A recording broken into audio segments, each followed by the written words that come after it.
Next, the President of the Republic of Paraguay and the Prime Minister of the State of Qatar.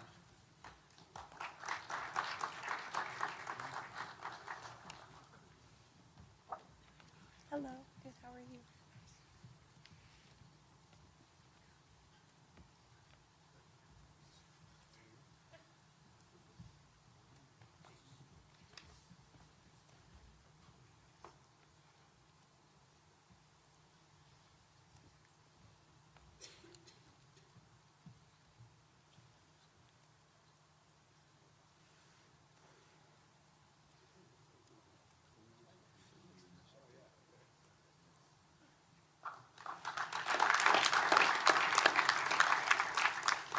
Next, the Minister of Foreign Affairs of the Kingdom of Saudi Arabia and the Minister of Foreign Affairs of the Republic of Turkey.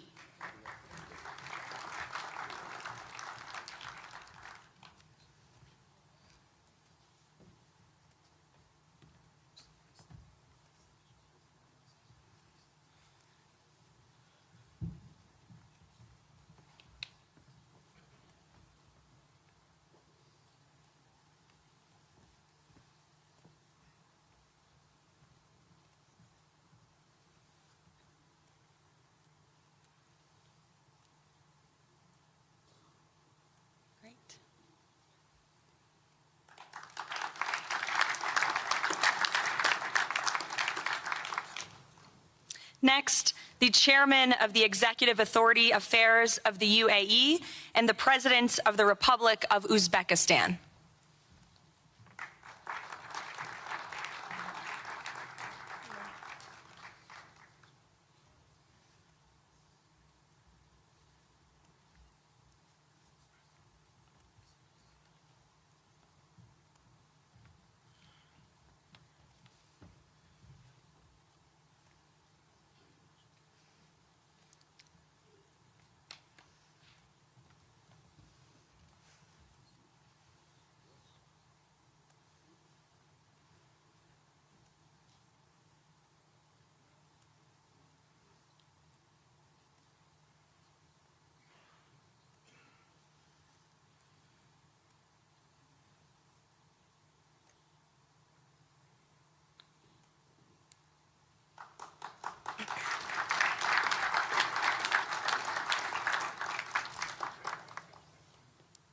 And last but not least, the Prime Minister of Mongolia.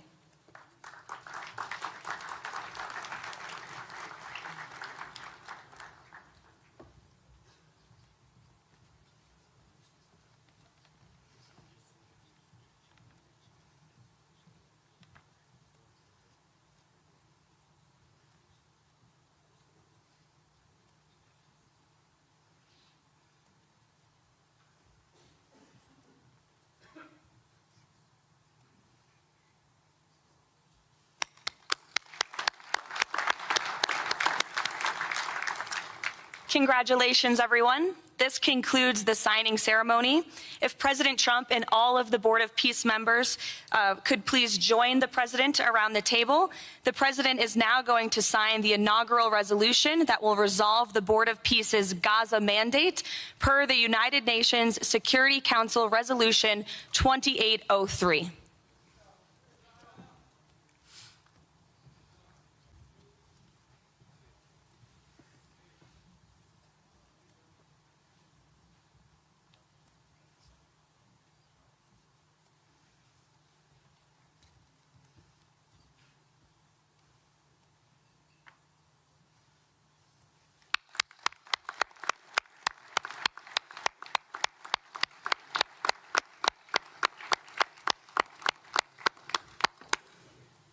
Congratulations.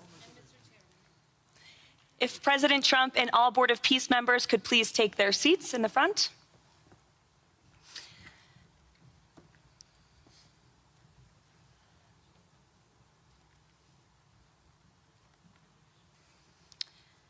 Now it is my honor to introduce the United States Secretary of State Marco Rubio, who will speak about President Trump and his accomplishments. Without further ado, Secretary Rubio.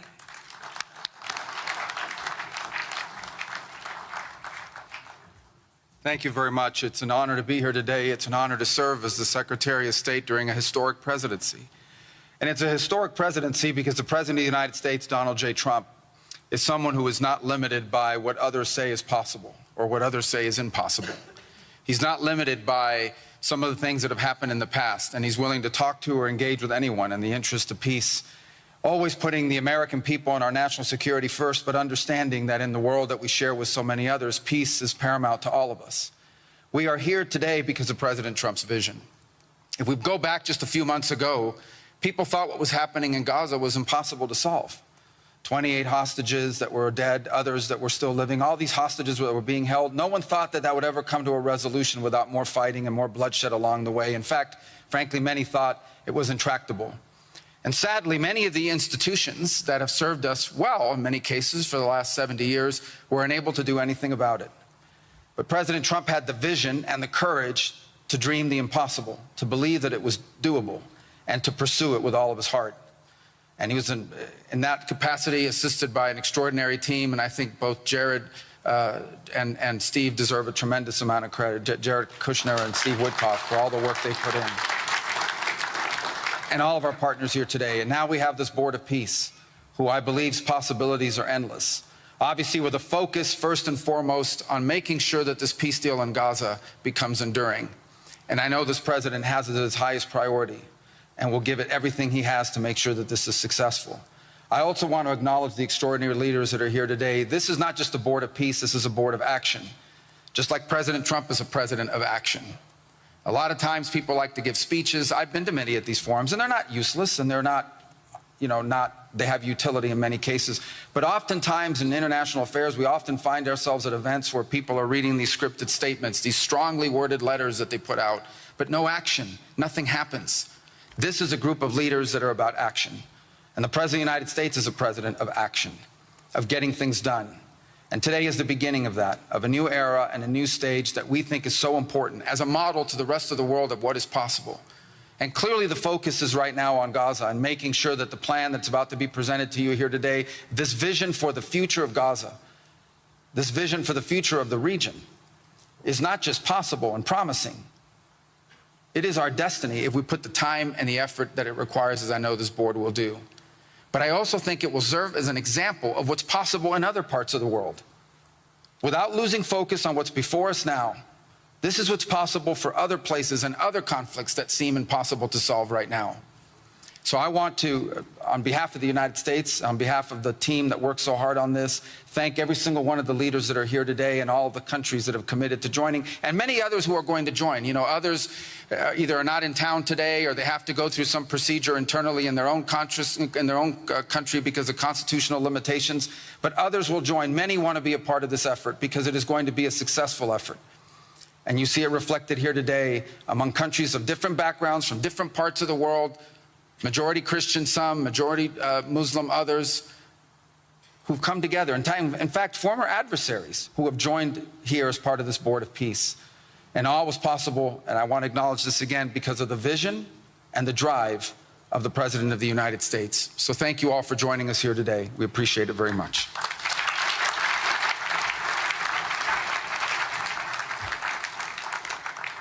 Thank you, Secretary Rubio. Please, if you could now turn your attention to the screens for a video message from the head of the National Committee for the Administration of Gaza, Dr. Ali Shaith. Distinguished leaders, colleagues, and friends, it is an honor to be here today. I want to start by thanking President Donald J. Trump and his administration for their intensive efforts to advance peace in the whole region. I also thank Egyptian President Abdel Fattah al-Sisi, Qatar, and Turkey as mediators, the Palestinian Authority, and members of the United Nations Security Council for welcoming the comprehensive peace plan. These efforts created the opportunity for a new future in Gaza Strip. But what will really matter is what comes next. This transition will succeed only if it delivers real, tangible improvements in daily life for Gazans. As Chief Commissioner of the National Committee for the Administration of Gaza, it's my responsibility to to turn this moment into action, to restore order, to rebuild institutions, and to create a future for the people of Gaza defined by opportunity and dignity, under the principle of one authority, one law, and one weapon. As a first step, I am pleased to announce the Rafah crossing will open next week in both directions. For Palestinians in Gaza, Rafah is more than a gate. It is a lifeline and symbol of opportunity. Opening Rafah signals that Gaza is no longer closed to the future and to the war. I want to be clear, there is much more work ahead, and none of it is easy. The road forward will involve difficult decisions and setbacks, but this is a real step, and it marks a new direction. Now, I would like to address the people of Gaza. من أرض الكنانة أتوجه الآن بكلمتي إلى أبناء شعبنا الصامد الصابر في قطاع غزة. لقد صمدتم وحافظتم على أسركم وأرضكم خلال سنوات عصيبة عجاف، صبرت أعماقكم وكل الحدود. إن صمودكم الأسطوري لهو أعظم ما قدمت. Your legendary steadfastness is the foundation upon which we will build our future together. This moment is not for looking back, but for moving forward toward a prosperous and bright future. A future where our children grow up without fear or anxiety, where work is rewarded, schools are opened, and daily life regains its stability and security. The coming stage requires the concerted efforts of everyone, but you will not face it alone. Your voices have weight, your actions have impact, and your commitment to peace and the rebuilding of your communities will define the futures of the new Gaza Strip. Step by step, with discipline and determination, we will build a capable Gaza, capable of self-reliance, and we will build it into a center for freedom, opportunity, and peace. اليوم أسأل الأسرة الدولية ليس فقط أن تدعم هذه أسأل By our actions, hold us to clear standards and stand with the people of Gaza as we take this responsibility for our future. Thank you, ladies and gentlemen.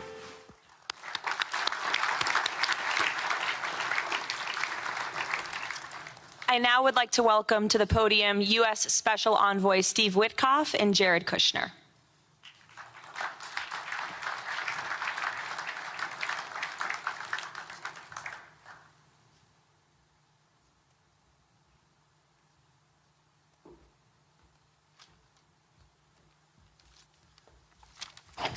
Thank you, everyone, and welcome here. This is really my honor to be up here speaking.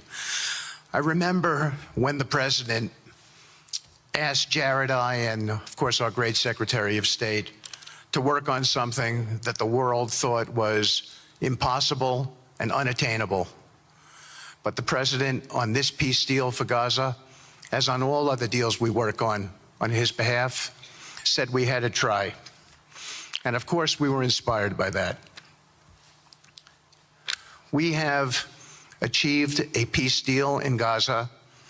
We have brought the hostages home, all of the bodies except for one, and we will bring that body home too. And maybe most importantly, we have created a sense of hope for what the future can bring in Gaza and all other places where the board of peace will operate. And I am so honored, Mr. President, to have worked on this on your behalf. I'd like to thank some people who are here with us tonight who have done so much, done indispensable work to bring this deal together. Sheikh Mohammed, my good friend from Qatar, and Ali Al-Tawadi, Hakan, Fidan, and Ibrahim, General Hassan, and Foreign Minister Badr Abdulati, and of course, President Sisi, and Prime Minister Netanyahu, former Special Envoy Ron Dermer, and Michael Eisenberg for all that they did. I would also like to thank our core working group and members of the Board of Peace who have been working nonstop on behalf of this incredible, noble effort, around the clock for months on end, sacrificing time with their families and their own personal lives because they believe in the mission and the vision that the President has set out for us. I'd also like to thank, those people include Tony Blair, Yakir Gabay, Josh Grunbaum, Aryeh Lightstone, Laron Tonkman, Admiral Cooper, General Frank, and I probably have forgotten some along the way. And then perhaps most importantly, I want to thank our administration. We have an incredible team. It's amazing to work for this administration. I think you see the results that we get on behalf of the President because he inspires us so much. So I'd like to thank the Vice President of the United States, J.D. Vance, for all of his help and guidance, our Treasury Secretary, of course, the Secretary of State, who we work hand in glove with, and a special thanks to our Chief of Staff, Susie Wiles, who is always available to us for consultation, for steering, and for all else that she does. Thank you.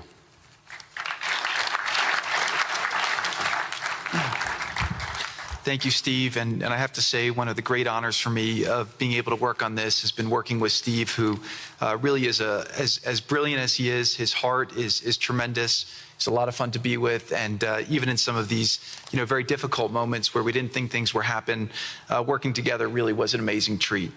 I'm going to go now today just through a couple quick slides just to show you the progress that's been made in the last couple months. It was just over 100 days ago that we got the final deal done, and everyone was celebrating and joyous about the hostages coming home and the end to this long war that nobody thought was possible. And Steve and I were panicking, saying, what do we do next? How do you implement peace? And as you guys know, peace is a different deal than a business deal because you're changing a mindset. And in Israel, there was 2 years of very intense war.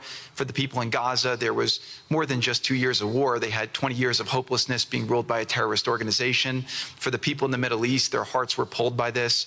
And throughout the entire world, it really was weighing on us. And so we needed to think about, what do we do next? How do we change the habits? How do we change the behaviors? And we really got to work right away. And the team that Steve thanked, including the White House team and the team, the volunteers. It's really been an incredible effort, very entrepreneurial, and we really did it in the way. I've been working now with President Trump for 10 years on politics, and what continues to amaze me is that he always takes a first principles approach and says, what's the most optimal outcome? Aim for that. Whereas politicians are always focused on the downside or what could go wrong or how to make it a little bit better. He always says, aim for the best possible and do your best to get there. And if everyone thinks it's impossible, that's even more reason why you should aim for it. And so really thank you for the leadership and the inspiration for doing this. And I think you'll see today we've achieved more than thought was possible. And our ambition is still to go for something, I think, better than most people think is possible as well. So let's see if these things work. They never usually work. Good. So quickly, I'll go through this 2-year war, 90,000 tons of munitions. There's over 60 million tons of rubble there and tens of thousands of fatalities. Through the ceasefire, we were able to get to through the 20-point plan, ceasefire, release of hostages. Getting the UN resolution passed was a huge, huge effort, really thanks to Mike Waltz and the whole team there. They did an incredible job. And we've then, with the help of the UN, we've worked very, very well with them. This is why you need a new organization like the Board of Peace to work with the UN. I want to thank Tom Fletcher, did an incredible job of really getting it going. We've done historic humanitarian aid. Going forward, number one thing is going to be security. Obviously, we've been working very closely with the Israelis to figure out a way through de-escalation. And the next phase is working with Hamas on demilitarization, which I'll talk about in a second. But without security, nobody's going to make investments. Nobody's going to come, build there. We need investments in order to start giving jobs. We want to take these people. 85% of the aid of Gaza, 85% of the GDP of Gaza has been aid for a long time. That's not sustainable. It doesn't give these people dignity. It doesn't give them hope. And so we want to use free market economy principles, a lot of what President Trump spoke about that he's doing in America. We want to bring the same mindset, the same approach to a place like Gaza to give these people the ability to thrive and have a good life. Let's see. So on the aid, I mentioned the UN. So now people are talking about famine. 100% of the food needs are met, and that's been overabundance. The cost of goods have gone down tremendously. Over 55,000 trucks have gone in, and over 1.4 million pallets. So it's been the largest humanitarian effort done into a war zone that anyone's been able to tell us about. This really has been a great joint effort that everyone's been able to do, and so it's a great thing. We all just heard from Ali. We have been so impressed. Steve and I were speaking to him and the entire committee. Such bravery of these people to step up. And we've worked with the Palestinian Authority, who's been helping us as well. But this committee is the first time it's a technocratic, apolitical committee. I really want to thank the Arab partners for helping us select the right people to do this. And we just need to believe in them and support them. I put this up here. It's probably a little too small for me to read, but this is really important if you saw the mission statement. So Hamas's mission statement was, we need to destroy the state of Israel. That has not worked well for the people, as we've seen. Their mission statement is, we are committed to establishing security, restoring the essential services that form the bedrock of human dignity, such electricity, water, healthcare, and education, as well as cultivating a society rooted in peace, democracy, and justice, operating with the highest standards of integrity, transparency. So these are the basic things. Their goal is to have peace and to help their people, which is an obvious mission statement for a government, but actually fairly novel for Gaza. So we did a master plan. We brought in, I thank you, Gazze, who's one of the most successful real estate developers and brilliant people I know. He's volunteered to do this, not for profit, really because of his heart. He wants to do this. And we've developed ways to redevelop Gaza. Gaza, as President Trump's been saying, has amazing potential. And this is for the people of Gaza. We've developed it into zones. In the beginning, we were toying with the idea of saying, let's build a free zone, and then we have a Hamas zone. And then we said, you know what, let's just plan for catastrophic success. Hamas signed a deal to demilitarize. That is what we are going to enforce. People ask us what our plan B is. We do not have a plan B. We have a plan. We signed an agreement. We are all committed to making that agreement work. There's a master plan. We'll be doing it in phasing. In the Middle East, they build cities like this in 2-3 million people. They build this in 3 years. And so stuff like this is very doable if we make it happen. Rafa will start with. This will show a lot of workforce housing. We think this could be done in 2-3 years. We've already started removing the rubble and doing some of the demolition. And then New Gaza. It could be a hope, it could be a destination, have a lot of industry, and really be a place that the people there can thrive, have great employment. Once this starts going, we think there should be 100% full employment and opportunity for everybody there. And we have a lot of data on what can be, but we think that this really gives the Gazan people an opportunity to live their aspirations. But it all starts with security, and it all starts with governance. Final note I'll just say on the Board of Peace, which is that all the lessons we're doing is we're basically studying the best practices from all over the world, and we're watching who does education the best, who does healthcare delivery the best. All of these things it's not secret IP. All this is IP that the Board of Peace is going to make public, and we want to encourage all the countries to be able to follow these best practices. A lot of the things that President Trump is doing in America, if they're working, we should all be copying them. If we find what's working in other countries, we should be copying them too. And so what the Board of Peace will have the ability to do, if we're successful with Gaza, is really show how do you do peace implementation, which is something that when we got this deal done, we didn't really find too much expertise or know-how on how to do it. So as we're creating this system, hopefully it's something that we can just document these learnings and make them available to all else who want to use them in the future. So demilitarization, this is something we're starting now that we have a new government in Gaza. This government will be working with Hamas on the demilitarization to really take the principles that were agreed to in the document to the next phase, and hopefully that will be successful. Without that, we can't rebuild. So if Hamas does not demilitarize, that will be what holds back Gaza and the people of Gaza from achieving their aspiration, and that's very important. So the next 100 days, we're going to continue to just be heads down and focused on making sure this is implemented. We continue to be focused on humanitarian aid, humanitarian shelter, but then creating the conditions to move forward. So thank you. Final point I'll just make is this is really only possible because of the work of so many people and President Trump's great leadership. But a lot of you have been asking, how can we help? So the countries have all been incredibly generous. We'll be doing the first conference where we'll announce a lot of the contributions that will be made in a couple weeks in Washington. From the private sector, there'll be amazing investment opportunities. I know it's a little risky to be investing in a place like this, but we need you to come, take faith, invest in the people, try to be a part of it. And then finally, I'll just talk to people on the media and on the social media, which is This deal only happened because we worked with Israel, we worked with Turkey, we worked with Qatar, we worked with Saudi, we worked with Egypt. I mean, everyone worked together. We worked with UAE. We all worked together to make this happen. I see a lot of people trying to escalate, criticizing Israel or Israelis criticizing Turkey or Qatar. Just calm down for 30 days. I think that the war's over. Let's do our best to try working together. Our goal here is peace between Israel and the Palestinian people. Everyone wants to live peacefully. Everyone wants to live with dignity. Let's put our efforts towards promoting those who are doing the work to build this up, like Ali and his committee. Let's focus on the positive stories, and let's just calm down, turn a new chapter, and if we believe that peace is possible, then peace really can be possible. So we're going to continue to work every day. We need all of your help to do it. And again, I just really want to thank President Trump for his leadership in doing this. This would not have been possible without your commitment to this. Everyone thought it was impossible to end this war. You never gave up. You never stopped. Every time there was a setback, you told us to try harder. You gave us different ideas. And we've made several impossible things happen just in Gaza to date, and there's no reason why we shouldn't be able to make even more impossible things happen. So really thank you for your amazing leadership.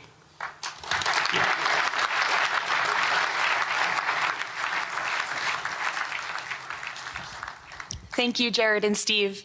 Now I would like to introduce and welcome to the podium the High Representative for Gaza, Nikolay Mladenov.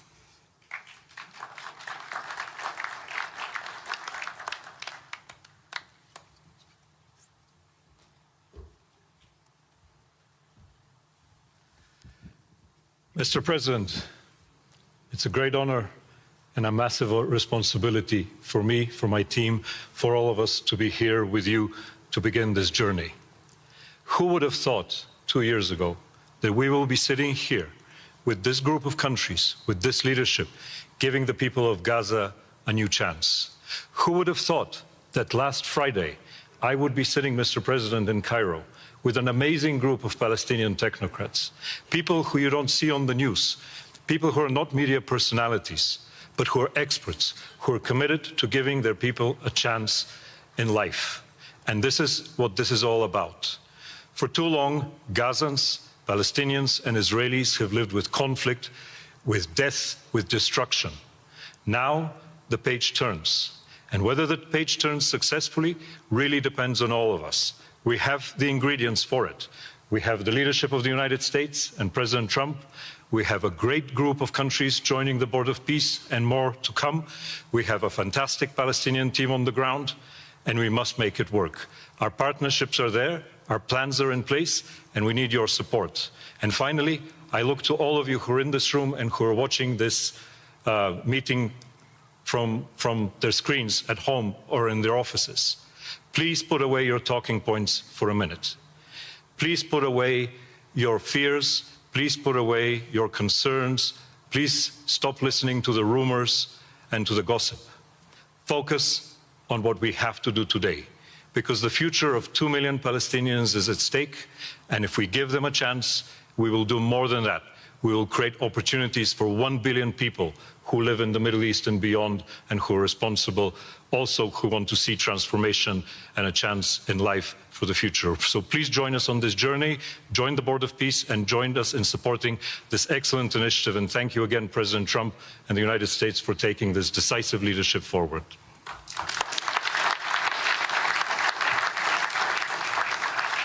Thank you. President Trump, would you like to make some concluding remarks?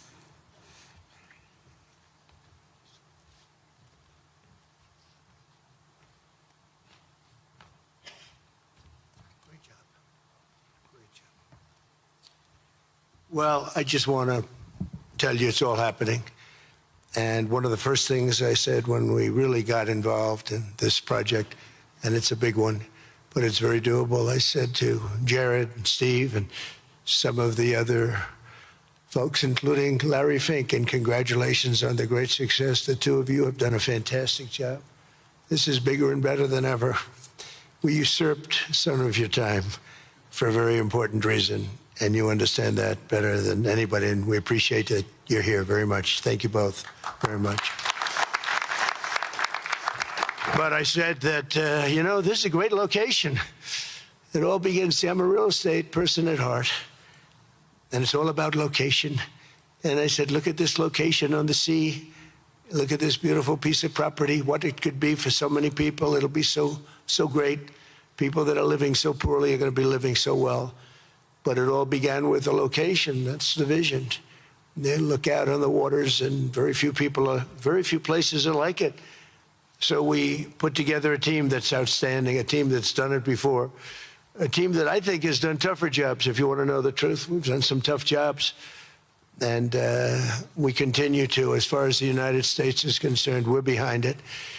And the United States has never been stronger, never been bigger, better. It's doing really well. You see that, building thousands of businesses, plants, factories all over the United States are right now under construction. Nobody's ever seen anything like it. And this is just an honor to be involved with this and to be involved with the great people in this room and the great leaders that are sitting on stage. We thank you very much. And we have many others that have signed up, and they all want to be members of the Board of Peace because it really will be important. This is not going to be a waste of time. We waste so much time on things that never happen. This will happen, and it's already happening. Thank you very much, everybody. It's a great honor to be with you. Thank you. Thank you.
Good afternoon, everybody, and welcome. I guess we don't have enough seats today. Wow. In the last quarter century, a sitting president of the United States has come to Davos only twice. Both times it was Donald Trump. So when I asked to serve in this new role that I have, he was one of the first leaders I called and invited to return. I first met the president about 25 years ago, but I worked most closely with him during the early months of COVID. This was March 2020. Markets were under extreme stress. Some economists were warning we could be headed towards a second Great Depression. What stood out to me during the extraordinary period was a president's willingness to bring together people from governments, from business, across institutions, across perspective, to think differently, and importantly, to act decisively. That instinct to act, especially in pivotal moments, is one reason I think he values the World Economic Forum. It is a unique institution that brings together the largest combination of government officials, business leaders, technology leaders, civil society and NGO leaders anywhere in the world for a genuine dialogue, and particularly importantly this year. Thankfully, this group is meeting under better economic circumstances than during the pandemic, but once again, we're facing very serious different economic conditions around the world. One of the central challenges that is impacting me is how capitalism can benefit more, and how can we broaden our global economy for greater and greater participation. That is a question where the president has shown real leadership through investing in infrastructure, reducing barriers to growth, and initiatives like the Trump account, designed to give more Americans a direct stake in the growth of the U.S. economy. As he enters the second year of his second term, we are interested in hearing his plans for 2026 and beyond, and will no doubt create more and more conversation. And that's what the forum is about, a serious conversation in the spirit of dialogue. Discussions where the world is headed, where are we going, and these discussions would be incomplete without the President of the United States, the most important leader in the world. We appreciate him here, so let me introduce and welcome back to Davos the President of the United States, Donald J. Trump.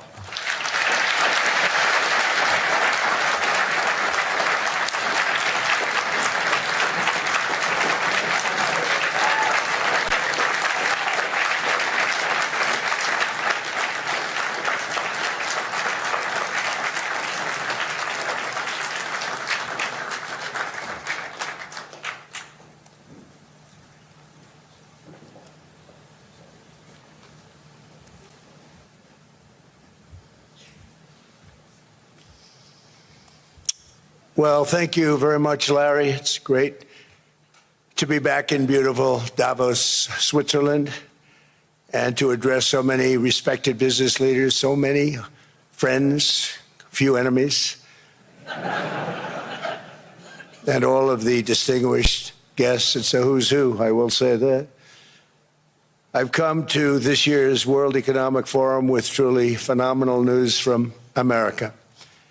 Yesterday marked the one-year anniversary of my inauguration, and today, after 12 months back in the White House, our economy is booming, growth is exploding, productivity is surging, investment is soaring, incomes are rising, inflation has been defeated, our previously open and dangerous border is closed and virtually impenetrable. And the United States is in the midst of the fastest and most dramatic economic turnaround in our country's history. Under the Biden administration, America was plagued by the nightmare of stagflation, meaning low growth, and high inflation, a recipe for misery, failure, and decline. But now, after just 1 year of my policies, we are witnessing the exact opposite. Virtually no inflation and extraordinarily high economic growth. Growth like I believe you'll see very shortly our country has never seen before, perhaps no country has ever seen before. Over the past 3 months, core inflation has been just 1.6%. Meanwhile, fourth quarter growth is projected to be 5.4%, far greater than anybody other than myself and a few others had predicted. Since the election, the stock market has set 52 all-time high records. So that's in 1 year, 52 records, adding $9 trillion in value to retirement accounts, 401ks, and people's savings. People are doing very well. They're very happy with me. Since my inauguration, we've lifted more than 1.2 million people off of food stamps, and after 4 years in which Biden secured less than $1 trillion of new investment in our country. Think of that, $1 trillion substantially less than that. In 4 years, we've secured commitments for a record-breaking $18 trillion, and we think when the final numbers come out, they'll be closer to $20 trillion of investment. That's never been done by any country at any time, not even close. Just over 1 year ago, under the radical left Democrats, we were a dead country. Now we are the hottest country anywhere in the world.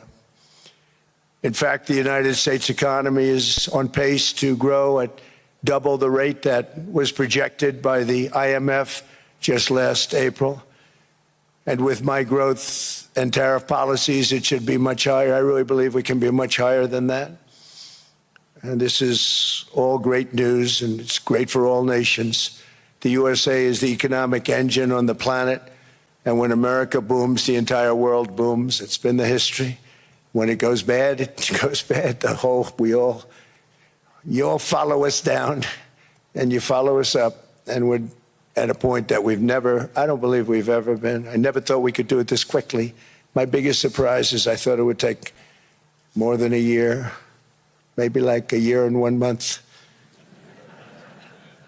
But it's happened very quickly. This afternoon, I want to discuss how we have achieved this economic miracle, how we intend to raise living standards for our citizens to levels never seen before, and perhaps how you too and the places where you come from can do much better by following what we're doing, because certain places in Europe are not even recognizable, frankly, anymore. They're not recognizable.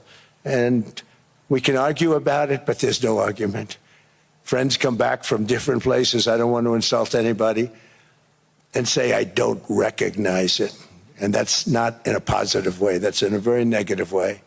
And I love Europe, and I want to see Europe go good, but it's not heading in the right direction. In recent decades, it became conventional wisdom in Washington and European capitals that the only way to grow a modern Western economy was through ever-increasing government spending, unchecked mass migration, and endless foreign imports. The consensus was that so-called dirty jobs and heavy industry should be sent elsewhere, that affordable energy should be replaced by the Green New Scam, and that countries could be propped up by importing new and entirely different populations from faraway lands. This was the path that sleepy Joe Biden administration and many other Western governments very foolishly followed, turning their backs on everything that makes nations rich and powerful and strong. And there's so much potential in so many nations. The result was record budget and trade deficits and a growing sovereign deficit driven by the largest wave of mass migration in human history. We've never seen anything like it. Quite frankly, many parts of our world are being destroyed before our very eyes, and the leaders don't even understand what's happening. And the ones that do understand aren't doing anything about it. Virtually all of the so-called experts predicted my plans to end this failed model would trigger a global recession and runaway inflation. But we have proven them wrong. It's actually just the opposite. In 1 year, our agenda has produced a transformation like America has not seen in over 100 years. Instead of closing down energy plants, we're opening them up. Instead of building ineffective, money-losing windmills, we're taking them down and not approving any. Instead of empowering bureaucrats, we're firing them, and they're going out and getting jobs in the private sector for 2 and 3 times what they were making in government. So they started off hating me when we fired them, and now they love me. Instead of raising taxes on domestic producers, we're lowering them and raising tariffs on foreign nations to pay for the damage that they've caused. In 12 months, we have removed over 270,000 bureaucrats from the federal payrolls, the largest single-year reduction in government employment since the end of World War II. Nobody thought that was coming, but we had no choice. To make a country great, you can't have all federal jobs. We've cut federal spending by $100 billion and slashed the federal budget deficit by 27% in the single year. It's going to go down quite a bit more from that. driving inflation way down from the record highs of the Biden administration. Every month, they went up and up and up. I promised to cut 10 old regulations for every single new regulation, but instead I've cut, actually till this point, 129 regulations for every one new regulation approved. So every time they come in with a new regulation, we do at least 10, but so far it's averaging out to 129, if you can believe it. In July, we passed the largest tax cuts in American history, including no tax on tips, no tax on overtime, no tax on Social Security for our great seniors. We also provided 100% expensing. That's the one they like. And bonus depreciation for all new equipment and capital investments to help companies expand and shift production to America. They are so in love with that. They build a plant, they're able to deduct it immediately, the whole thing, rather than waiting 38 to 41 years in the old days. This is a miracle taking place. Nobody thought it would ever be done by any country, but it's done by us. It was what made my first term the most successful four-year term that we've ever had from a financial standpoint. And now we've upped it. This is a 10-year program, not a one-year program. But you're allowed to deduct everything in 1 year. It used to be 38 to 41 years. With tariffs, we've radically reduced our ballooning trade deficit, which was the largest in world history. We were losing more than $1 trillion every single year, and it was just wasted. It was going to waste. But in 1 year, I slashed our monthly trade deficit by a staggering 77%, and all of this with no inflation. Something everyone said could not be done. There were a couple of brilliant people that actually thought I was doing the right thing. I thought I was doing the right thing. Now they all think I'm doing the right thing because they can't believe the numbers. American exports are now up by more than $150 billion. Domestic steel production is up by 300,000 tons a month, and it's doubling over the next 4 months. It's doubling and tripling, and we have steel plants being built all over the country. Nobody thought they'd see that. Factory construction is up by 41%, and that number is really going to skyrocket right now because that's during a process that they're putting in to get their approvals, and we've given very, very quick, fast approvals. In the process, we've made historic trade deals with partners covering 40% of all U.S. trade. Some of the greatest companies and countries in the world. We have countries as our partner, too. The European nations, Japan, South Korea. They're our partners. They've gone into massive deals with us, especially on oil and gas.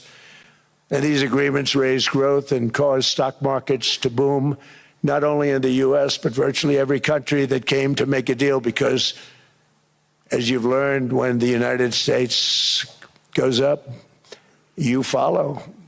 It's really become a staple. In America, I've stopped the nation-wrecking energy policies that drive up prices while sending jobs and factories to the world's worst polluters. They are indeed polluters. Under sleepy Joe Biden, new domestic oil and gas leases fell by 95%. Think of that. Then they wonder, why was gasoline going up so fast? The gasoline actually topped $5 a gallon, and some places $7 a gallon, and more than 100 major power plants were violently shut down by incompetent people that had no idea what the hell they were doing. Under my leadership, U.S. natural gas production is at an all-time high by far. U.S. oil production is up by 730,000 barrels a day, and last week we picked up 50 million barrels from Venezuela alone. Venezuela has been an amazing place for so many years, but then they went bad with their policies. 20 years ago, it was a great country, and now it's got problems, but we're helping them. And those 50 million barrels, we're going to be splitting up with them, and they'll be making more money. They've made it a long time. Venezuela is going to do fantastically well. We appreciate all of the cooperation we've been we've been given great cooperation. Once the attack ended, and they said, let's make a deal. More people should do that. But Venezuela is going to make more money in the next 6 months than they've made in the last 20 years. Every major oil company is coming in with us. It's amazing. It's a beautiful thing to see. The leadership of the country has been very good. They've been very, very smart. The price of gasoline is now below $2.50 a gallon in many states, $2.30 a gallon in most states. Then we'll soon be averaging less than $2 a gallon. In many places, it's already down even lower, $1.95 a gallon. Numerous states are at $1.99, numbers that nobody has heard for years. Actually, since my last administration, we got it down to around those numbers. I've signed an order directing and approval of many new nuclear reactors. We're going heavy into nuclear. I was not a big fan because I didn't like the risk, the danger, but they have the progress they've made with nuclear is unbelievable, and the safety progress they've made is incredible. We're very much into the world of nuclear energy, and we can have it now at good prices and very, very safe. And we're leading the world in AI by a lot. We're leading China by a lot. I think President Xi respects what we've done, in part because I've allowed these big companies building these massive buildings to build their own electric capacity. They're building their own power plants, which when added up is more than any country anywhere in the world is doing. I read recently an article in the Wall Street Journal that China's creating so much energy, and they are. I got to hand it to them.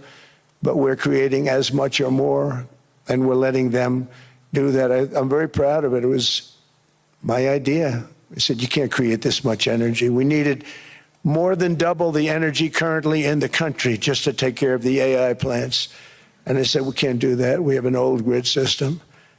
And I came up with the idea, you know, you people are brilliant. You have a lot of money. Let's see what you can do. You can build your own electric generating plants. And they looked at me. They didn't believe me. All of the names that are, I think, in the room right now, if you want to know the truth, they didn't believe it. And I said, no, you can't. They came back 2 weeks and they didn't have the plant. They said, we thought you were kidding. I said, no, not only am I not kidding, you're going to have your approvals within 2 weeks. I always say nuclear will take 3 weeks. But most aren't going that. They're going oil and gas. They're even going coal in some cases. Because of my landslide election victory, the United States avoided the catastrophic energy collapse which befell every European nation that pursued the Green New Scam, perhaps the greatest hoax in history. The Green New Scam, windmills all over the place, destroy your land, destroy your land. Every time that goes around, you lose $1,000. You're supposed to make money with energy, not lose money. Here in Europe, we've seen the fate that the radical left tried to impose on America. They tried very hard. Germany now generates 22% less electricity than it did in 2017. And it's not the current chancellor's fault. He's solving the problem. He's going to do a great job. But what they did before he got there, I guess that's why he got there. And electricity prices are 64% higher. The United Kingdom produces just 1/3 of the total energy from all sources that it did in 1999. Think of that, 1/3. And they're sitting on top of the North Sea, one of the greatest reserves anywhere in the world, but they don't use it. And that's one reason why their energy has reached catastrophically low levels with equally high prices. High prices, very low levels. Think of that, 1/3. And you're sitting on top of the North Sea, and they like to say, well, you know, that's depleted. It's not depleted. It's got 500 years. They haven't even found the oil. The North Sea is incredible. They don't let anybody drill. Environmentally, they don't let them drill. They make it impossible for the oil companies to go. They take 92% of the revenues. So the oil companies say, we can't do it. They came to see me. Is there anything you can do? I want Europe to do great. I want UK to do great. They're sitting on one of the greatest energy sources in the world, and they don't use it. In fact, their electricity prices have soared 139%. There are windmills all over Europe. There are windmills all over the place, and they are losers. One thing I've noticed is that the more windmills a country has, the more money that country loses and the worse that country is doing. China makes almost all of the windmills, and yet I haven't been able to find any wind farms in China. Did you ever think of that? It's a good way of looking at it. They're smart. China's very smart. They make them, they sell them for a fortune. They sell them to the stupid people that buy them, but they don't use them themselves. They put up a couple of big wind farms, but they don't use them. They just put them up to show people what they could look like. They don't spin. They don't do anything. They use a thing called coal, mostly. But China goes with the coal. They go with oil and gas. They're starting to look at nuclear a little bit, and they're doing just fine. They make a fortune selling the windmills, though, and I think really that's one that they wouldn't be surprised if it stopped. They are shocked that it continues to go. They're very friendly with me. They're shocked that people continue to buy those damn things. They killed the birds. They ruin your landscapes. Other than that, I think they're fabulous, by the way. Stupid people buy them. The consequences of such destructive policies have been stark, including lower economic growth, lower standards of living, lower birth rates, more socially disruptive migration, more vulnerability to hostile foreign adversaries, and much, much smaller militaries. The United States cares greatly about the people of Europe. We really do. I mean, look, I am derived from Europe. Scotland and Germany, 100% Scotland, my mother, 100% German, my father. And we believe deeply in the bonds we share with Europe as a civilization. I want to see it do great.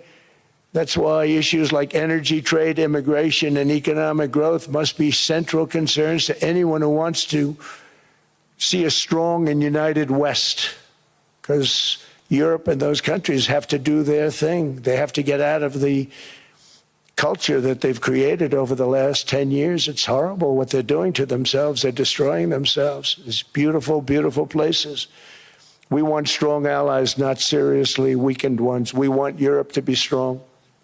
Ultimately, these are matters of national security, and perhaps no current issue makes the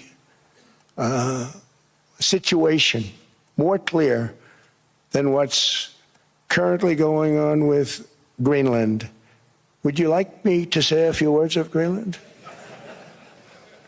I was going to leave it out of the speech, but I think I would have been reviewed very negatively. I have tremendous respect for both the people of Greenland and the people of Denmark, tremendous respect. But every NATO ally has an obligation to be able to defend their own territory.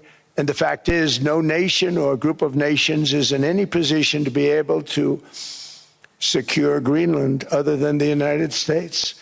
We're a great power, much greater than people even understand. I think they found that out 2 weeks ago in Venezuela. We saw this in World War II, when Denmark fell to Germany after just 6 hours of fighting and was totally unable to defend either itself or Greenland. So the United States was then compelled, we did it, we felt an obligation to do it, to send our own forces to hold the Greenland territory, and hold it we did at great cost and expense. They didn't have a chance of getting on it, and they tried. Denmark knows that. We literally set up bases on Greenland for Denmark. We fought for Denmark. We weren't fighting for anyone else. We were fighting to save it for Denmark.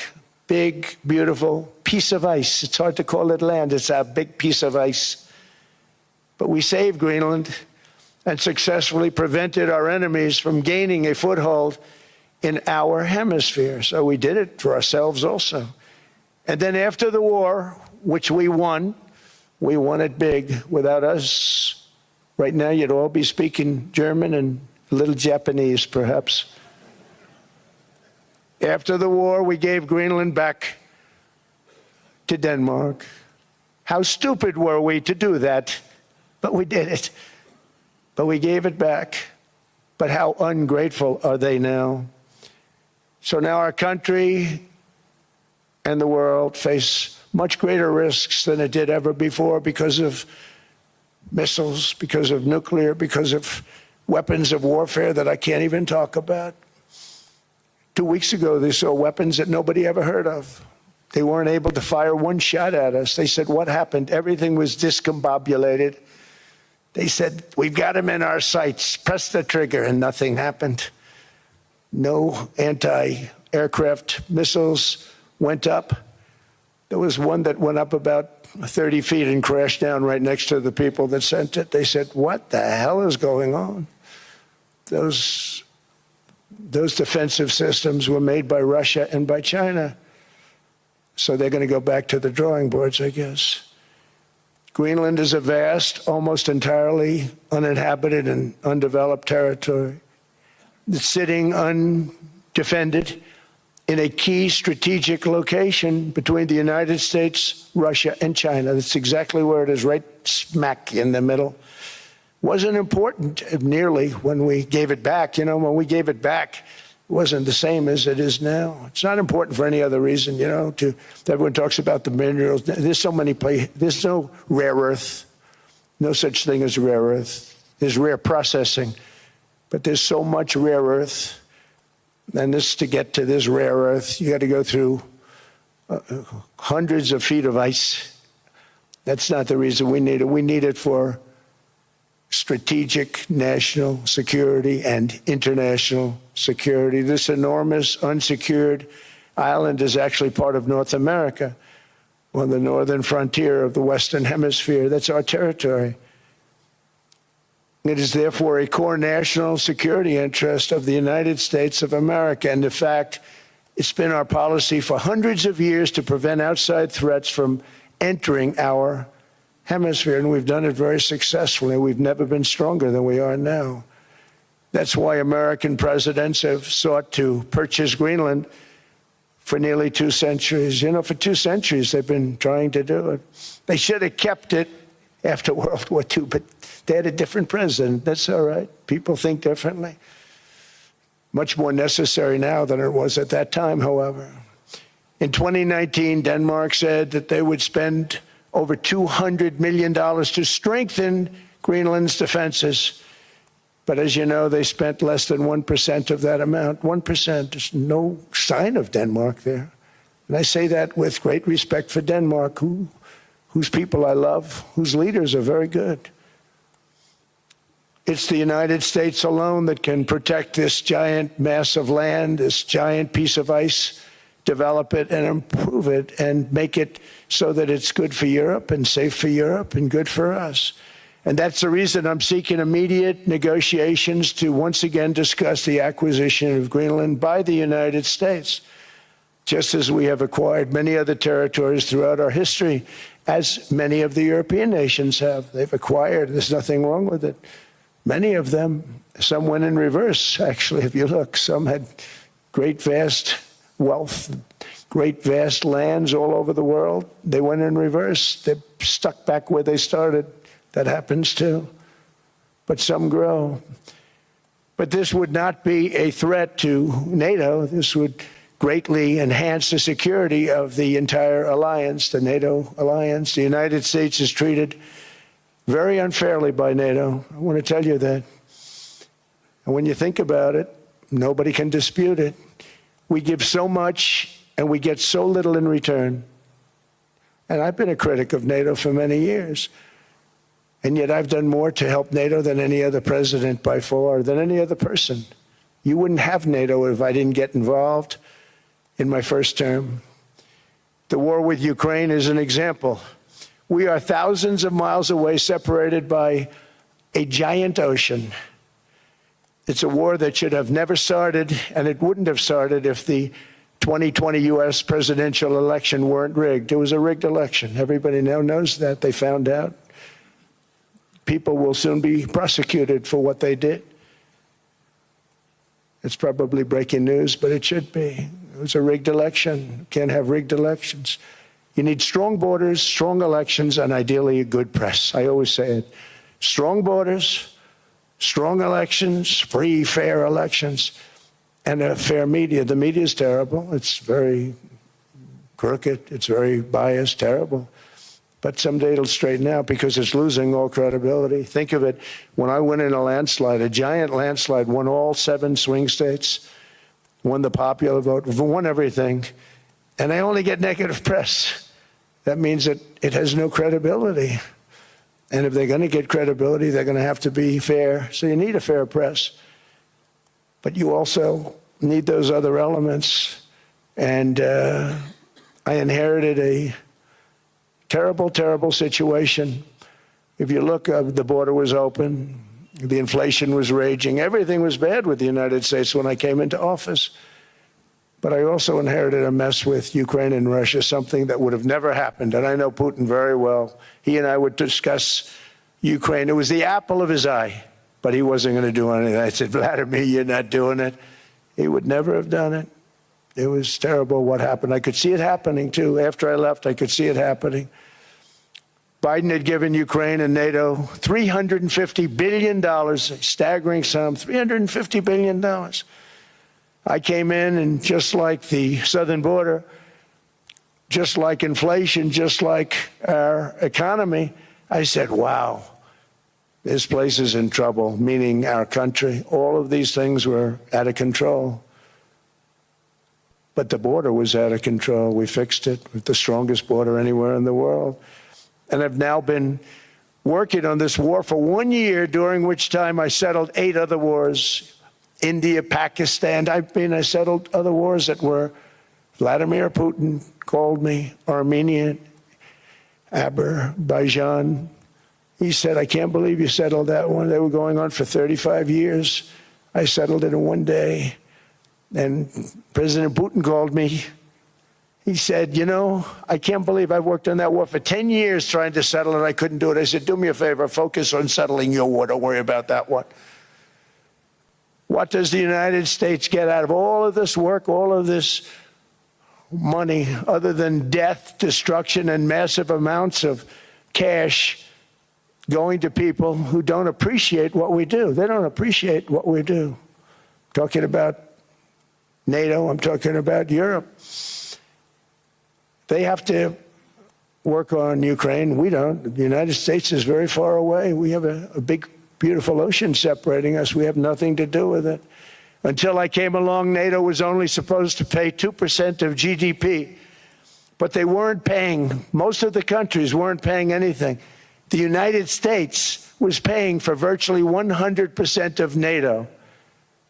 And I got that stopped. I said, that's not fair. But then, more importantly, I got NATO to pay 5%, and now they were paying, and now they are paying. So something nobody said was possible. They said, we will never go up higher than 2%. But they went to 5%, and now they're paying the 5. They didn't pay the 2, and now they're paying the 5. And they're stronger for it, and they have an excellent, by the way, Secretary General, who's possibly in the room. Mark, are you here? Yes, he's here. Hello, Mark. We never asked for anything, and we never got anything. We probably won't get anything unless I decide to use excessive strength and force, where we would be, frankly, unstoppable. But I won't do that. Okay? Now everyone's saying, oh, good. That's probably the biggest statement I made, because people thought I would use force. I don't have to use force. I don't want to use force. I won't use force. All the United States is asking for is a place called Greenland, where we already had it as a trustee, but respectfully returned it back to Denmark not long ago, after we defeated the Germans, the Japanese, the Italians, and others in World War II. We gave it back to them. We were a powerful force then, but we are a much more powerful force now. after I rebuilt the military in my first term and continue to do so today. We have a budget of $1.5 trillion. We're bringing back battleships. The battleship is 100 times more powerful than the great battleships you saw in World War II, those great, big, gorgeous ships, the Missouri, the Iowa, the Alabama. Because I thought maybe we could take them out of mothballs. They said, no, sir, these ships are 100, think of that, 100 times more powerful than those big, magnificent pieces of art that you saw so many times ago, that you still see on television. You say, wow, what a force. 100 times, each ship 100 times more powerful than the big battleships of the past. So that was the end of the mothball story. So what we have gotten out of NATO is nothing except to protect Europe from the Soviet Union and now Russia. I mean, we've helped them for so many years. We've never gotten anything, except we pay for NATO. And we paid for many years until I came along. We paid for, in my opinion, 100% of NATO because they weren't paying their bills. And all we're asking for is to get Greenland, including right title and ownership, because you need the ownership to defend it. You can't defend it on a lease. Number one, legally it's not defensible that way, totally. And number two, psychologically, who the hell wants to defend a license agreement or a lease, which is a large piece of ice in the middle of the ocean where if there is a war, much of the action will take place on that piece of ice. Think of it. Those missiles would be flying right over the center of that piece of ice. All we want from Denmark for national and international security and to keep our very energetic and dangerous potential enemies at bay is this land on which we're going to build the greatest golden dome ever built. We're building a golden dome that's going to, just by its very nature, going to be defending Canada. Canada gets a lot of freebies from us, by the way. They should be grateful also, but they're not. I watched your prime minister yesterday. He wasn't so grateful. But they should be grateful to us. Canada lives because of the United States. Remember that, Mark, the next time you make your statements. What we did for Israel was amazing, but that's nothing compared to what we have planned for the United States, Canada, and the rest of the world. We are going to build a dome like no other. We did it for Israel. And by the way, I told Bibi, stop taking credit for the dome. That's our technology. That's our stuff. But they had a lot of courage, and they were good fighters, and they did a good job, and we wiped out the Iran nuclear threat like nobody can believe. Nobody's ever seen anything like it. That, Venezuela, taking down Soleimani, wiping out al-Baghdadi when he tried to reinstitute ISIS. We did a lot. I did a lot of big things, all perfectly executed. Everyone was perfectly executed. Somebody told me that, a military expert told me, sir, everything you've done has been perfectly executed. I said, I know. So other presidents have spent, whether foolishly or not, trillions and trillions of dollars on NATO and gotten absolutely nothing in return. We've never asked for anything. It's always a one-way street. Now they want us to help them with Ukraine. And we say, we're going to. I'm really helping, not even them. I want to see, last week, if you saw, it was 10,000 soldiers, but last month it was 31,000 soldiers died. 31,000. That's this room times, the number of people in this room times 30. Think of it. 30,000 soldiers died in 1 month. The month before it was 27,000. The month before that it was 28,000. The month before that it was 25,000. It's a bloodbath over there. And that's what I want to stop. It doesn't help the United States, but these are souls. These are young people. Look like you, look like some of you right in the front row. They go to war. Their parents are so proud. Oh, there he goes, comes back. 2 weeks later, they get a call, your son's head's been blown off. I want to stop it. It's a horrible war. It's the worst since World War II. They keep going, they'll exceed World War II. The numbers are staggering, how many people they've lost. They don't want to talk about it. Ukraine and Russia lost just tremendous amounts. And I'm dealing with President Putin, and he wants to make a deal, I believe. I'm dealing with President Zelensky, and I think he wants to make a deal. I'm meeting him today. He might be in the audience right now. But they got to get that war stopped, because too many people are dying, needlessly dying. Too many souls are being lost. It's the only reason I'm interested in doing it. But in doing it, I'm helping Europe, I'm helping NATO, and I've until the last few days when I told them about Iceland, they loved me. They called me daddy, right, last time. A very smart man said, he's our daddy. He's running it. I was like running it. I went from running it to being a terrible human being. But now what I'm asking for is a piece of ice, cold and poorly located, that can play a vital role in world peace and world protection. It's a very small ask compared to what we have given them for many, many decades. But the problem with NATO is that we'll be there for them 100%. But I'm not sure that they'd be there for us. If we gave them the call, gentlemen, we are being attacked. We're under attack by such and such a nation. I know them all very well. I'm not sure that they'd be there. I know we'd be there for them. I don't know that they'd be there for us. So with all of the money we expend, with all of the blood, sweat, and tears, I don't know that they'd be there for us. They're not there for us on Iceland, that I can tell you. I mean, our stock market took the first dip yesterday because of Iceland. So Iceland's already cost us a lot of money. But that dip is peanuts compared to what it's gone up. And we have an unbelievable future in that stock. That stock market is going to be doubled. We're going to hit 50,000, and that stock market's going to double in a relatively short period of time because of everything that's happening. But this is a good example. After giving NATO and European nations trillions and trillions of dollars in defense, they buy our weapons. We make the greatest weapons in the world, but now we're going to make them faster, much faster. You saw that. I put a cap on the salaries, and I put no buybacks, no stock buybacks, no various other things that they were doing. I mean, they were making $50 million, but it would take them 3 years to give you a Patriot missile. I said, that's not good. My chauffeur can do a better job than that, and he makes slightly less than 50. They make big salaries. If they're going to make those big salaries, they're going to have to produce a lot faster. The good news is we have the greatest equipment in the world. Now we're going to start making it a lot faster. They're going to build additional plants.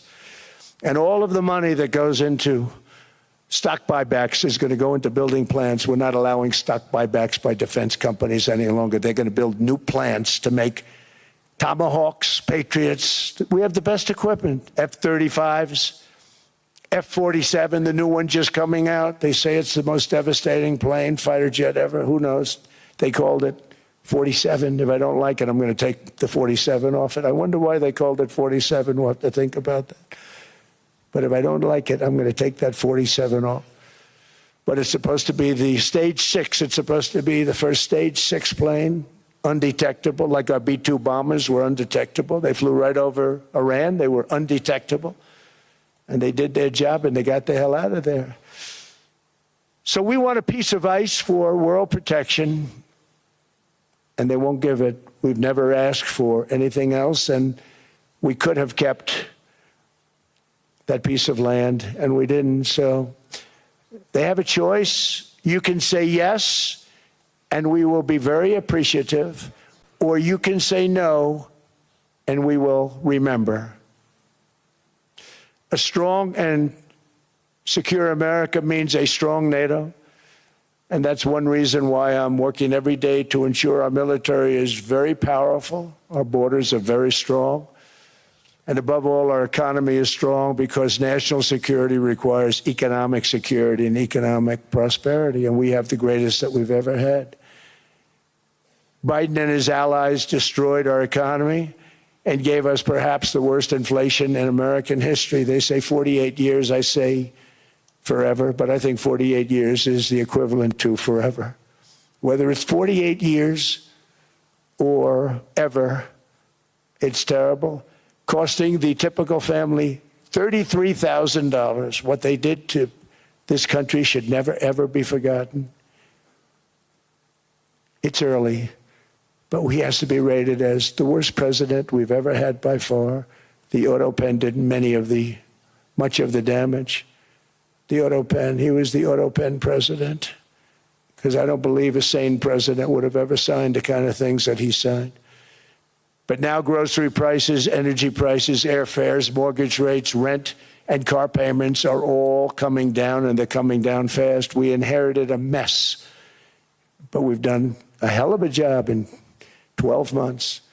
Under my most favored nation policy for drug prices, the cost of prescription drugs is coming down by up to 90%, depending on the way you calculate. You could also say 5, 6, 7, 800%.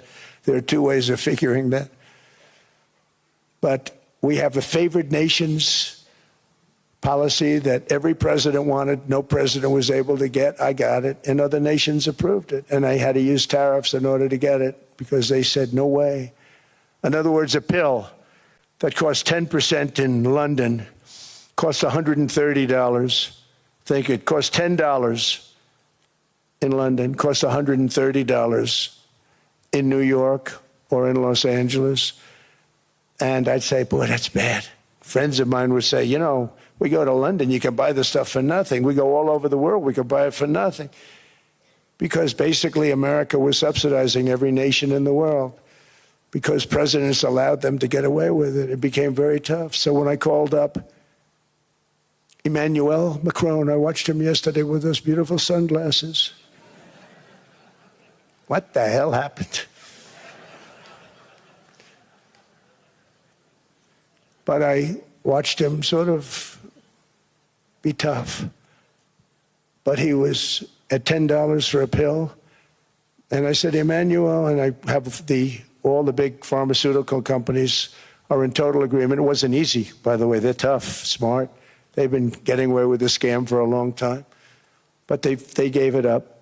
But they said, you'll never get the countries to approve it. I said, why is that? Because they won't. They always said, we're not paying any more. Get the rest for the United States. So over the years, they stayed the same. We just went up, up, up. And I mean, we would pay 13, 14, 15 times more than certain countries would. So I said, no, they'll approve it 100%. Sir, you'll never get them to approve it. I said, I guarantee you. But I actually started with Emmanuel, who probably is in the room too. And I like him. I actually like him. Hard to believe, isn't it? And I said, Emmanuel, you're going to have to lift the price of that pill to $20, maybe $30. Think of that. That means it's a doubling of prescription drugs. Might be a tripling, might be a quadrupling. It's not easy. No, no, no, Donald, I will not do that. I said, yes, you will, 100%. He said, no, no, no. You're asking me to double. I said, Emmanuel, you've been taking advantage of the United States for 30 years with prescription drugs. You really should do it, and you will do it. I have no doubt. In fact, I am 100% sure you're going to. No, no, no, I will not do it. Because yes, in all fairness to him, he has to double or triple. Because the world being a bigger place than the United States, it's not that you meet in the middle. You just have to go up some, and we come down a lot. They go up a little, we come down a lot. So we're at $130, they're at 10. So they may have to go to 20 or 30. No more than that. I said, Emmanuel, you're going to be doubling or tripling? No, no, no. I said, here's the story, Emmanuel. The answer is you're going to do it. You're going to do it fast. And if you don't, I'm putting a 25% tariff on everything that you sell into the United States and a 100% tariff on your wines and champagnes. And that's about 10 times more than what I'm requesting. And you're going to do it. I don't want to go public with it, but you may make me do that. No, no, Donald, I will do it. I will do it. It took me, on average, 3 minutes a country, saying the same thing. You will do it. They all said, no, no, no, I will not do it. You're asking me to double the cost of prescription. I said, that's right, because you've been screwing us for 30 years. And they said, we will not do it. I said, that's all right. On Monday morning, we're putting a 25, 30, 50, I gave different numbers for different countries. This is also national security we're talking about. Not fair. We're not going to subsidize the whole world. And every one of those countries have agreed to do it. So one of the biggest things that I've done is the fact that we have now most favored nation. We will pay whatever the lowest price is in the entire world. So our drug prices are going to be coming down by staggering 90%. Again, you could say 1,000%, 2,000%. Depends on the way you want to figure it, but we'll go with the way the fake news likes it better because it sounds, can you imagine a 90% reduction sounds much worse. But drug prices are going to be coming down tremendously in all the nations, and I appreciate them doing it, but they did it, in all fairness, without tariffs. I wouldn't have been able to get it done. After declining $3,000 under Biden, real incomes are up in the United States by $2,000, $3,000, and even $5,000 and more. Home ownership has always been a symbol of health and vigor of American society, but that goal fell out of reach for millions and millions of people in the Biden era because interest rates went up so high. Today, I'm taking action to bring back this bedrock of the American dream.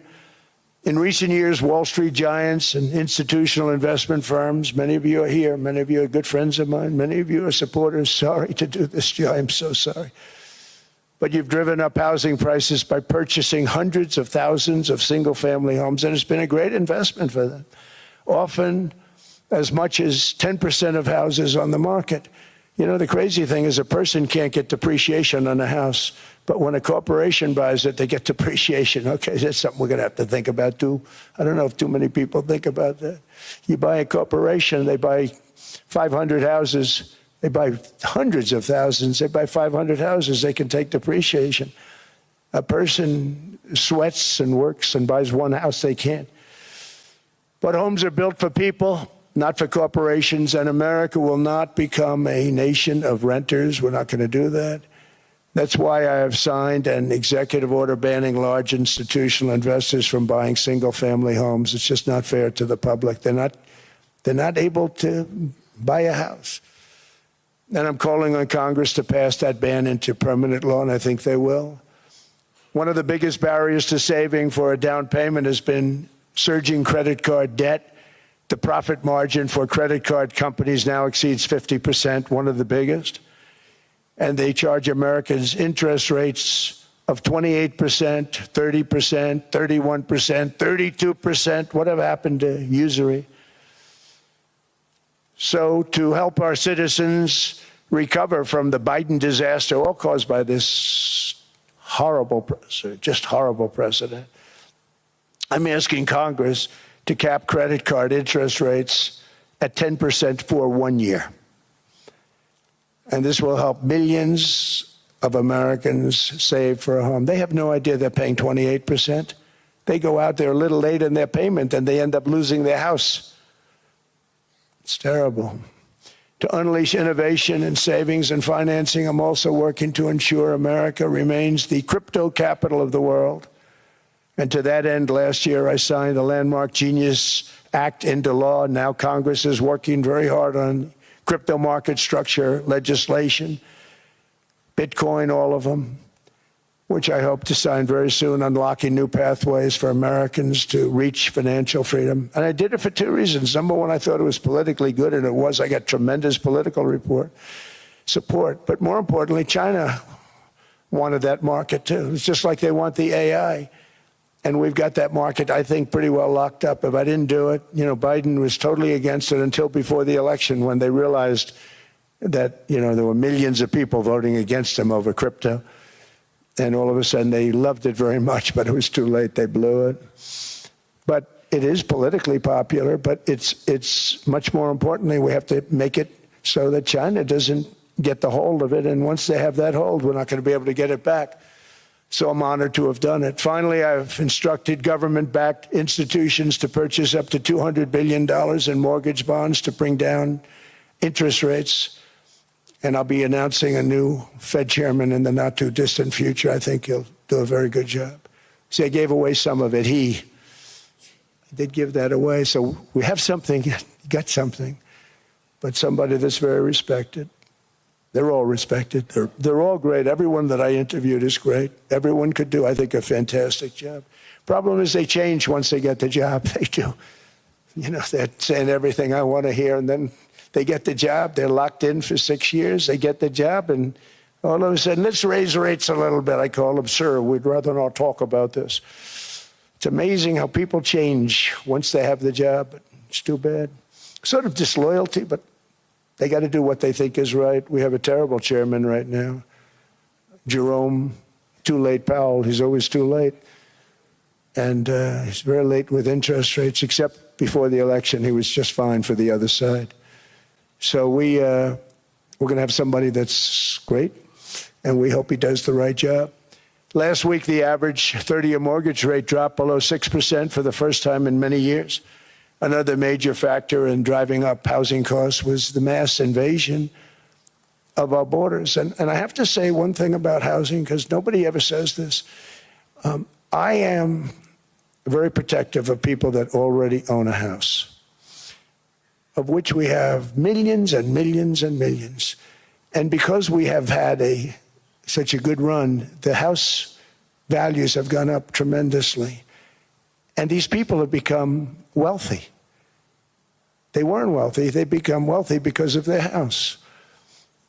And every time you make it more and more and more affordable for somebody to buy a house cheaply, you're actually hurting the value of those houses, obviously, because the one thing works in tandem with the other. And I don't want to do anything that's going to hurt the value of people that own a house who, for the first time in their lives, are walking around the streets of whatever city they're in, very proud that their house is worth $500,000, $600,000, $700,000. Now, if I want to really crush the housing market, I could do that so fast that people could buy houses, but you would destroy a lot of people that already have houses. In some cases, they've mortgaged their house, and the mortgage would be very low, and all of a sudden the mortgage without any changes becomes very high, and they end up losing the house. I'm not going to hurt, and I speak with Scott, who's doing a fantastic job, and Howard, who's doing a fantastic job, and all of my people. And I always say, look, you know, I can crush the hell out of the market. We can drop interest rates to a level, and that's one thing we do want to do. That's natural. That's good for everybody. You know, the dropping of the interest rates, we should be paying a much lower interest rate than we are. We should be paying the lowest interest rate of any country in the world, because without the United States, you don't have a country. I mean, I had a case with Switzerland. We happened to be in Switzerland. Maybe I'll give you a quick story. But they were paying nothing. They make beautiful watches, great watches, Rolex, all of them. They were paying nothing to the United States when they sent their product in. And we had a $41 billion deficit. $41 billion with this beautiful place. Flew over it, isn't it nice? So I said, let's put a 30% tariff on them so that we get back some of it, not all of it at all. We'd still have a deficit, big deficit. We had 41 million. That's a big deficit. And I said, let's put a tariff on. Different tariffs, different places. You're all party to them. In some cases, victims to them. But in the end, it's a fair thing. And most of you realize that. But we put a 30% tariff on Switzerland, and all hell broke loose. They were calling, I mean, like you wouldn't believe. And I know so many people from Switzerland, incredible place, incredible, brilliant place. But I didn't realize that they're only good because of us. And there's so many other examples. I mean, us, probably other places, but a majority of the money they make is because of us, because we never charged them anything. So they come in, they sell their watches, no tariffs, no nothing. They walk away, they make $41 billion on just us. So I said, no, we can't do that. So I'm going to bring it up. I'm still would have a deficit pretty substantial, but I brought it up to 30%. And I guess Prime Minister, I don't think President, I think Prime Minister called a woman, and she was very repetitive. She said, no, no, no, you cannot do that, 30%. You cannot do that. We are a small, small country. I said, yeah, but you have a big, big deficit. You may be small, but you have a bigger deficit than big countries. He said, no, no, no, please, you cannot do it. Kept saying the same thing over and over. We are a small country. I said, but you're a big country in terms of, and she just rubbed me the wrong way, I'll be honest with you. And I said, all right, thank you, ma'am, appreciate it. Do not do this. Thank you very much, ma'am. And I made it 39%.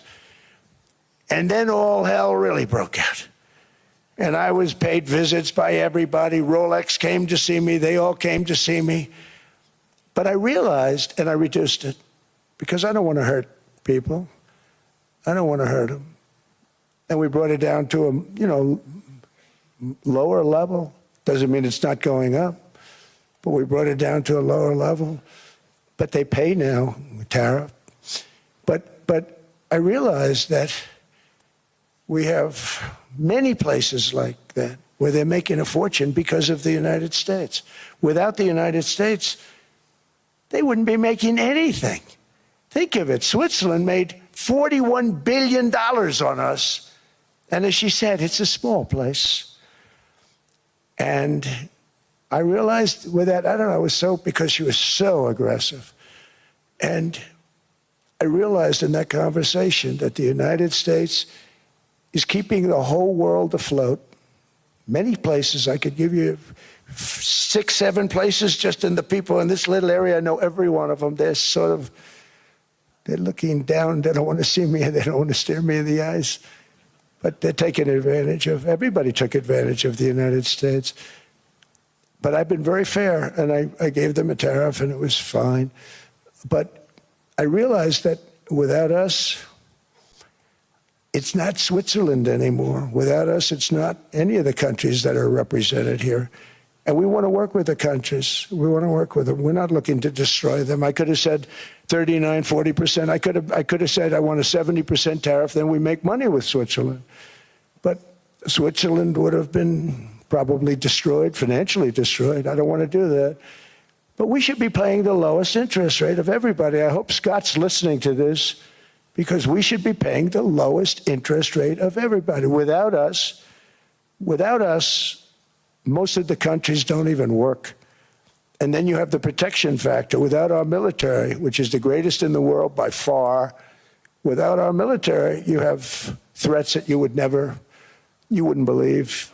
You wouldn't believe. You don't have threats because of us, and that's because of NATO. One other thing, and I have to say it so importantly, in the old days, and I used to say I'm the youngest in the room. Now I'm among the older. I hate to say it. I don't feel old, but I'm among the older. But I remember not long ago, 20, 25 years ago, when good news came out about, let's say, the United States. The United States had a great quarter. The United States had a great month. All the stocks went up. And that's the way it's supposed to be. Now when they say the United States had a record quarter, it's unbelievable how well it's doing, all the stocks crash because they say, oh no, inflation, they're going to raise interest rates. And they do. Some of these stupid people like Powell, they raise interest rates. And what they do is they stop you from being successful.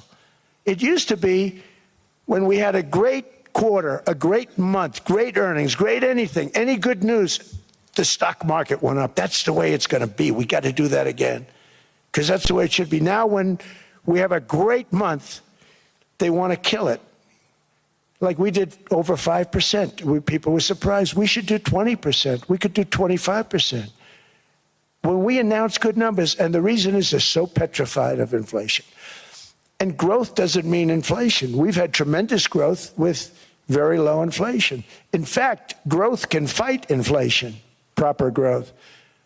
So we want to get back to the days when we announce great numbers, because we're going to be announcing phenomenal. You know, all these factories that are being built at record, thousands of businesses are being built right now. Remember, $18 trillion is invested.